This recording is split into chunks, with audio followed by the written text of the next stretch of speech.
এবার প্রকাশ্যে আসলো বিদ্যুৎ দুর্নীতি। চলুন ভিডিওটা দেখে নিন। নিশ্চয়ই অফিসে বলে দেয়নি যে আপনি যে কাস্টমার বাড়িতে যাবেন 40 ইউনিট বেশি বসাবেন, তাই তো? 40 আমি বসাইনি। আমি আমার আছে কত মেশিনে কত আছে? 309 আছে, আমার মেশিনে 35 আছে।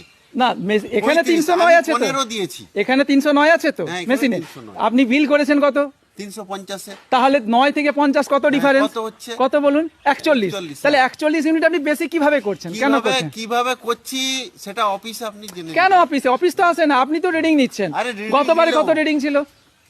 গতবারে বলতে পারবো না। তাহলে এবারে তাহলে আপনি 309 আছে 309 নিন না। আমি এসেছি এবারে। হ্যাঁ 309 আছে 309 নিন। না সেটা হয় না। আর যেটা মেশিনে আছে ওটা নেবেন না। সেটা হয় না, সেটা হয় না।